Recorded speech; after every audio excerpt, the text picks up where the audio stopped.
So China's sending in the warships. The war card we talk about is starting to activate and the West is freaking out. We have said it before, China has a big economic interest in the region. American senators have said time and time again they will go after Iran's oil if they escalate. Now that probably shocked the Chinese. I think it was just a matter of time before China brought their ships near the region to safeguard their interests. It's basically a show of force, it's a reminder of their presence. They have stationed 6 warships in the Gulf over the past week, which tells you the Middle East is extremely important to China. So now you have American ships sailing from the west and Chinese ships sailing from the east, and it's very interesting where they have sailed to. The destinations are extremely important. The 44th Chinese Naval Escort, which includes warships, went to Oman before concluding their escort mission at Kuwait. What China is really concerned about is the Middle East going up in flames and the entire oil supply chain breaking down. If we pull up the map, it's obvious what China is looking to secure, the Strait of Hormuz. They are basically making it known to the world, especially the United States, that China has the ability to send ships there to secure the route. This is a major oil supply line. Around 20 million barrels of oil flow through the strait, and that's equivalent to 20% of global oil consumption. So if that gets blocked, inflation will soar to double digits easily and many economies will collapse. China's a manufacturing giant, we know that. They are highly energy dependent and their Middle East imports goes through this strait, even the ones from Saudi Arabia. If their energy supply gets cut off, it'll be really ugly for their economy. But let's talk about Iranian oil because that is likely China's biggest worry. Lindsey Graham has suggested that America go after the oil fields of Iran if Iran intervenes, which isn't good for China at all. That will effectively cut off the supply of Iranian oil to the world, and guess who buys the most? It's China. If anything happens to that region, it will directly threaten Beijing's energy security. And here's how much oil is at stake. In August, China bought around 1.5 million barrels of oil a day from Iran. That's slightly less than their imports from Saudi Arabia, which is around 2 million barrels a day. If Iran's oil gets taken out, that's 1.5 million barrels gone. If the Strait of Hormuz is blocked, that's 3.5 million barrels gone. That literally spells disaster for Chinese industry. Plus, Iranian oil is selling at a huge discount. Iran sells their crude for a $10 discount. That's double the discount of Russian oil today. China is saving a ton of money buying Iranian oil. That's like $50 million a day of savings or over $5 billion a year. So it's not a surprise that China sent in the warships. It's a warning that China is watching and they could actually take action if things get really messy. Let's talk about China's Middle East plan. They know that US influence in the region is in chaos. America is taking the approach of showing military might and warning the Arab world not to interfere, while China's taking the exact opposite approach by moving to broker peace again. And this is a very important angle because it entrenches China further in the Gulf to build their economic interests there. During his tour in the Middle East, China's envoy Zai Jun pledged to do anything necessary for a ceasefire to promote peace. And here's the funny thing, America can't block China's efforts because it was Chuck Schumer and Anthony Blinken who went all the way to China, who blamed China for sitting back. They wanted Chinese help. Well, they're going to get Chinese help. Beijing is making a strategic move now. They are listening to America, right? But instead of pressurizing Iran, China is moving to promote a ceasefire agreement on both sides. According to Jai, China believes that force is not a way to resolve the problem and that responding to violence with violence will only lead to a vicious circle of revenge. Now, this is a brilliant chess move. It's directly going against America's latest UN veto. They're essentially reminding the world that the United States doesn't want a ceasefire, which is embroiling the Middle East in chaos. Just a week ago, America vetoed the UN resolution that called for a ceasefire. It was a resolution calling for an end to the hostilities for humanitarian reasons. But the reason the US ambassador gave was just downright bizarre. She said it didn't do enough to underscore Israel's right to self-defense. If we look at the votes on the resolution, only the US rejected the idea. The vast majority were in favor of the ceasefire, with the UK and Russia abstaining. Even France, a G7 nation, a permanent member, wants an end to the chaos. The EU themselves are also calling for a ceasefire, while the US is rejecting it constantly. So China's move to broker peace is in direct contrast with Washington's desire to keep waging war, to keep the fight going. And this is a diplomatic move that strengthens China in the Middle East while draining away America's influence in the region. However, America is trapped. They are really trapped. There's too much at stake for them to just pack up and go home. They are truly fully committed. Biden has pledged unwavering support to Israel. He's asking for $100 billion from Congress, which I strangely believe he will get. We are seeing a big geopolitical mistake happen in real time. The longer a ceasefire takes to happen, the more the Middle East will lose faith in the United States. China's envoy is planning to visit Saudi Arabia and Jordan as part of his Middle East trip. Now, if Jordan accepts his visit, this is going to be a slap to the face for Biden. It's going to be worse than MBS giving him the fist bump back last year. Remember how Jordan cancelled their summit with Biden?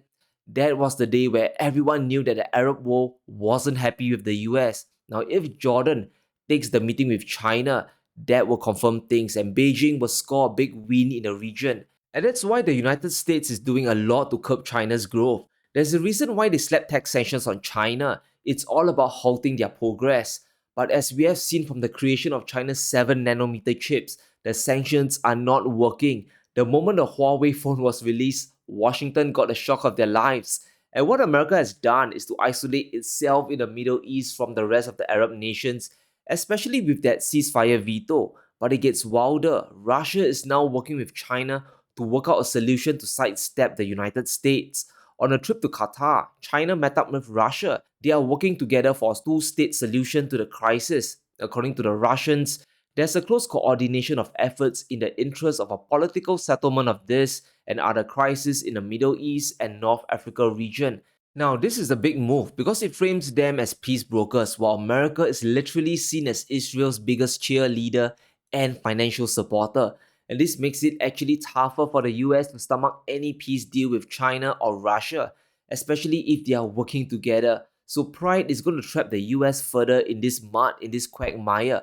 Sure, if a peace deal comes through, that's great, but I think the bigger strategy is to allow the US to box themselves in further into this mess. If we look at what Western experts are saying, it's quite horrifying. Instead of opting for a ceasefire, they are looking to punish Iran. This is only going to escalate things further. In a Time article, the solution apparently is to turn off Iran's oil and increase Saudi Arabia's production. That's easier said than done, and the solutions they propose are ridiculous. It will lead to regional chaos, it will lead to global chaos. And let's focus on the top 3 craziest tactics. The first is to warn off the largest Chinese buyers of Iranian oil, basically threatening China to stop importing cheap oil. That isn't going to work. In fact, you are targeting their energy security. China won't listen for sure. The second is to impose a price cap on Iranian oil, and they want it to be lower than $60. And here's a reality check. It won't work the way that you think it would. Just look at the Russian oil price caps. This will just enrich Iran and cause a further escalation. And the third idea is totally crazy. It is to leverage the geographic choke points, especially the Strait of Hormuz. And this means either blockading the whole route or creating a checkpoint to seize Iranian cargo. This is going to destroy the entire global oil supply chain. It's going to cause inflation to spike and economies to collapse. So you can see there are literally no good ideas. We are already in stagflation. The global economy is slowing down, interest rates are spiking up, and inflation is still sky high. And if anything happens to Iranian oil, a recession is almost guaranteed. And here's the scary thing. America is moving towards creating a bill to enforce sanctions on Iran. He has bipartisan support, and we have no idea how far this can evolve. It might start off as seizures, but what if it turns into something far worse? What if Hormuz gets targeted? We have to stay prepared because the 3.7% inflation we see today, that could double or even triple or even quadruple if the unthinkable really happens. Now, the entire region is one big powder keg just waiting to explode. It all hinges on Israel's ground offensive and how far America will support them. This is one big mess. Now, I'm not sure if you have seen this, but Mitch McConnell just went off the rails. He has labeled China, Russia, and Iran as the new axis of evil that the United States is facing. In fact, he's calling this an emergency. Whether you believe this or not, the end result is clear. This is fanning the flames of conflict. He has literally drawn a line in the sand where suddenly This is a fight between good and evil. We are back in the George Bush era. This alone tells me that Biden is probably going to get his $100 billion funding request approved. The money is going to go to Israel, it's going to go to Ukraine, it's going to go to Taiwan to supposedly counter this new axis of evil, right? And the positions are quite clear. The whole situation is insane. The Middle East is watching this and they're extremely worried. During the Cairo Peace Summit, many Arab leaders expressed their growing anger over the entire crisis. Countries like Jordan and Egypt expressed their disgust and frustration over the entire mess. They are calling for peace and a ceasefire, but America isn't going to allow it, at least not for now. And this is why China and Russia, they have essentially won in the Middle East over the last 2 weeks by simply calling for peace, by simply doing almost nothing. It's not really complex, but the effects are far reaching. And let's talk about it. Once the dust settles, what will Russia and China gain in the Middle East? What economic advantage can they get? And the most obvious is pushing the US dollar out of the Middle East oil trade. We know that the dollar is the top dog today, but if the United States actually imposes financial or even oil sanctions on Iran, de-dollarization will accelerate in the Arab world. Back in August, BRICS expanded with 6 new members, 3 of whom are big oil producers and they are part of OPEC. We are, of course, talking about Saudi Arabia, Iran, and the UAE. Collectively, they control over 21% of global oil production. If the US targets Iran and imposes sanctions on their oil, this will spook out Saudi Arabia, the UAE, and the entire Gulf states. At this point, Russia and China can come in and they can push the dollar out of the equation, out of the oil trade. You can call it diversification or de-dollarization. It really doesn't matter, right? It's essentially the same thing. Both countries have also demonstrated that you can survive without the use of the dollar. During an energy forum in Beijing, Russia's Minister for Economic Development made a stunning statement. Apparently, 95% of Russia-China bilateral trade is now in rubles and the Chinese yuan. De-dollarization is almost complete for them, and this should be a wake-up call for the US. If they overstep in the Middle East, the consequences won't be just immediate. It will have a ripple effect in the years and the decades to come. It will damage the standing of the world reserve currency. And these are just the economic consequences. There are many other horrific things that could happen if the crisis just spirals out of control. China and Russia are playing their cards right. They are reading the situation well.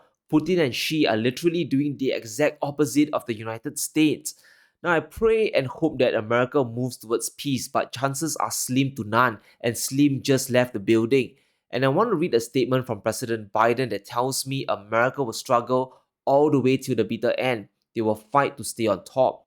And I quote, American leadership is what holds the world together. Our alliances are what keep us safe, and our values are what make us a partner that other nations want to work with. We put all of that at risk if we walk away from Ukraine or turn our back on Israel. And there you have it, guys. Maybe there's a reverse gear somewhere, but I really fail to find it. If things escalate, inflation is going to spike, oil is going to soar higher, and the economy will most certainly implode. But let me know what you think in the comments below. Will ceasefire come soon? And what are Russia and China trying to do? Let me know in the comments below. Stay safe. Be sure to smash the like button and subscribe as we navigate through these crazy times.